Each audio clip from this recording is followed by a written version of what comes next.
Hello guys, welcome back to my new blog. तो आज Friday है और रात के 9 बजे है। कुछ दिनों से मैंने ब्लॉग नहीं शूट किया था क्योंकि मुझे फीवर आ रहा था, साथ ही साथ हेडेक भी हो रहा था। पता है, एक बात तो समझ में आ गई यूएस में आकर कि इक्वलिटी किसे कहते हैं। यहाँ चाहे आप फीवर में हो, बीमार हो या कुछ भी हो, काम खुद को ही करना पड़ता है। बर्तन भी खुद ही साफ करना है, झाड़ू पोछा भी खुद ही करना है। पता है इंडिया में सबसे अच्छी एक बात होती है क्या, वहाँ ना हाउस हेल्पर मिल जाती है। वो भी मतलब कोई ना कोई, यदि हाउस हेल्पर नहीं भी मिलती है ना, तो वहाँ आपके रिलेशन वाले, आपकी मम्मी या फिर आपके इन लॉस, कोई ना कोई साथ में होता है जो आपकी मदद कर देता है। पता है, जब कोविड टाइम था इतनी बुरी हालत थी। मुझे कोविड हो गया, यू किरा को कोविड हो गया, और घर का काम भी करना है, साथ ही साथ बीमारी से भी लड़ना है। तो यूएस कनाडा ना आपको एकदम स्ट्रॉन्ग पर्सनालिटी बना देता है।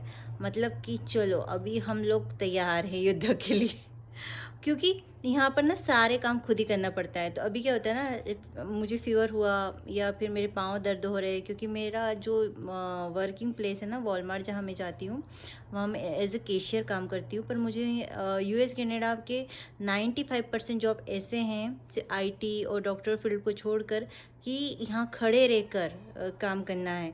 मतलब कि जब मैं पहले प्री स्कूल टीचर थी, मैं वहाँ बच्चों को भी पढ़ाती थी डे केयर में जाकर।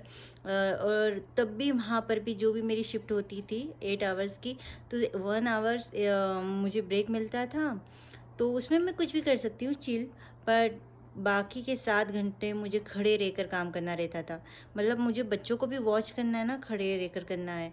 जैसे कि उनका लंच टाइम होता था, तो उनके आगे पीछे घूमते रहते थे। मतलब बच्चों ने खाना, कितना खाना खाया, कितना नहीं खाया, किस बच्चे ने क्या खाया हुआ है, उसकी पूरी रिपोर्ट बनाना है। जब वो लोग सो जाते, तब उनका जो काम एक्स्ट्रा होता वो भी यहाँ, मतलब एज अ टीचर होने के बाद में भी करना पड़ता है। जैसे डिश वॉशिंग क्लीन करो, या फिर बच्चों के बेड लगाना है।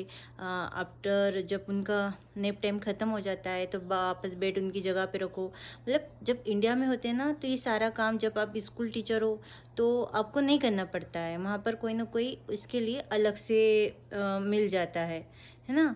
पर यूएस कनाडा, मतलब कनाडा में भी और यूएस में भी खुद को ही करना है। एज अ टीचर होने के बाद में भी खुद ही को करना है। अभी जब मेरा ये वाला जो सेकंड जॉब है जहाँ मैं कैशियर हूँ, पर यहाँ पर भी यदि मान लो कोई कस्टमर आया और सपोज़ उसके हाथ कुछ गिर गया है, तो मुझे किसी और को आवाज़ नहीं देना है, खुद जाकर वो क्लीन करना है।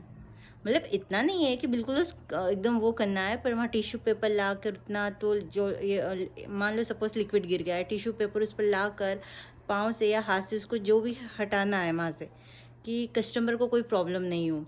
पर उसके लिए मैं किसी का इंतज़ार नहीं कर सकती कि कोई और आएगा वो साफ करेगा। तो यूएस कनाडा में आकर ना लोग इतने मजबूत तो बन ही जाते हैं, और बाकी तो चलता रहता है। मिलते हैं नेक्स्ट ब्लॉग में। Bye bye.